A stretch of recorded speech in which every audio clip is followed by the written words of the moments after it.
Hey y'all, Farmer Dre back at it. Today, it is a cold, rainy day here on the farm. And as you can tell here, I'm standing inside a warehouse.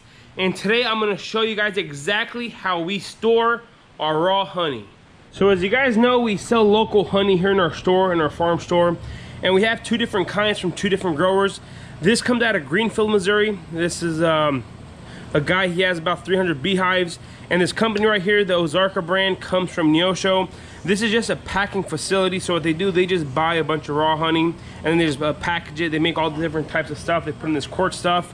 And today, I'm gonna show you guys this honey right here. We got about 48 boxes in, so 48 times 12. So that's how many quarts we have. And you actually see here, raw honey is pretty liquidy. And this is what our customers love here in our store. And I'm gonna talk a little bit about why we don't have our own honey and exactly how we store it over the winter, because since we have 48 different boxes of this honey, we don't want it to go bad on us. So the reason we don't have bees here on our farm is, as you guys know, as my viewers know, we have apples and peaches, we have the orchard, and we have the vegetables and different stuff that we do and we can use bees on. But since we have the fruit production here on the farm, we do have to spray a lot of pesticides and fungicides and insecticides to keep the insects off our fruit. So what we do is we bring in about 2 hives to the acre of bees to pollinate the trees in the spring. So we have the guy I told you guys out of Lockwood, Missouri. He's the one that brings out his beehives here on our farm, and he brings out his hives so we can pollinate our trees. And then after a while, after the trees are pollinated, ready to go, then we buy the honey from him and from different other growers. So that's why we don't have bees on our farm, is because if we would have bees, we would have to kill them off. And I love bees, and I don't want to have something that I could kill in the summertime.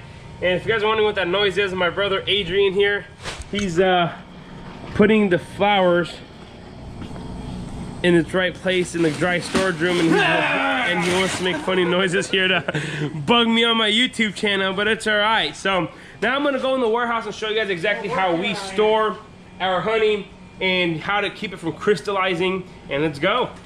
Alrighty, so here's the honey on the pallet. Me and Adrian, the other day, we put some in our store underneath those shelvings so it could be easier to access whenever we do need some. And the rest here, what we do with it is we have this old deep freezer right here that does not work, and the whole entire compressor of it's broken. But as you guys know, these deep freezers, the walls are insulated really well, so they hold temperature really well, and they don't allow the temperature to fluctuate up and down. They're made to keep, to freeze and to keep the same temperature and to keep the insulation. So this right here, it's an old deep freezer, does not work anymore. It's trash. It should have been in the dumpster a long time ago. But whenever we bought the orchard, the previous owner, he was keeping his honey in here, and we asked him, hey, why did he do that? Because the temperatures don't fluctuate in this cooler, and it could be 20 degrees outside, and if it's still warm in here, the honey does not crystallize. And once the honey crystallizes, and if you guys probably know more about this than me, about the honey crystallizing and stuff, you guys know that it's really hard. You got to heat it back up to thaw it out and make sure it's nice and smooth and runny like our customers like it. So instead of us getting to that point where it can crystallize, we go ahead and put it in here, and this fits 24 of those crates. And then we have this light, and just in case it gets really cold, this is a heat lamp or just a regular light with the heat. The light bulb itself puts out heat, and then we just plug it into the wall there, and it keeps it warm whenever it gets really cold, and it does those nights whenever the temperature drops. So that's what we do here. That fits 24 of these boxes here. So I'm gonna get to it, put one by one in there carefully without dropping any or doing any of that good stuff. So I'm gonna get to it.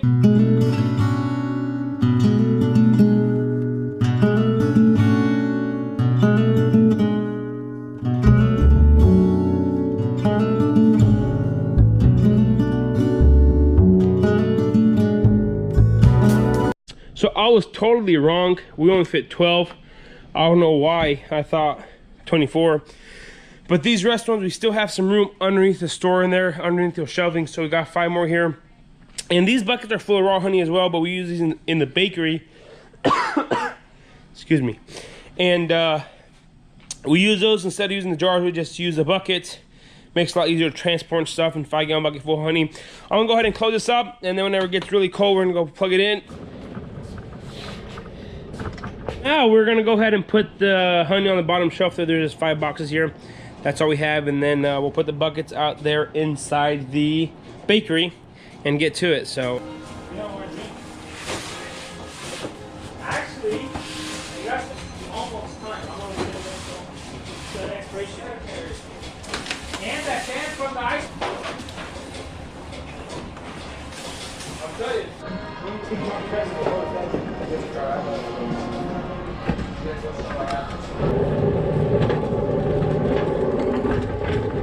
Alrighty, y'all, this is gonna be pretty much it for today. This is exactly how we store our raw honey here on the farm. It works great. We've had honey that stayed in that cooler there for about 18 months, and whenever we pulled it out, it was still good. It was still, you know, it was just as good as the day we got it. So honey could store for really long, and we like to order once a year, so we order about 50 cases from him every year, give or take a few. We always give him a call ahead of time before he harvests, and whenever he harvests the honey, he makes a list of how much he thinks he's gonna have, and then we order it, and then he delivers as much as he can for us to be able to get from him. So that's how we get our local honey here on the farm. It works great. It's probably one of the best, you know, is one of the best selling items we have. You know, it's great. Everybody loves it. There's not many people in our area who do have local honey and sell it, so that's why we do so well with it, and it works great. And with anything, if you have a where to store it and how long to store it for, the better it is. So this is gonna be pretty much it for today. If you guys like this video, go ahead and hit that like button. It really helps out my channel. It lets the YouTube algorithm know that you guys enjoy my content. And if you guys haven't already, go ahead and hit that subscribe button. And if you guys have any questions or comments or better ideas, leave them down in the comment section below. Don't forget to hit that notification icon, because I'm coming to you guys 3 days a week, Tuesdays, Thursdays, and Saturdays. I want to say thanks for watching up to this point. You guys have a good day, and we'll see you next time.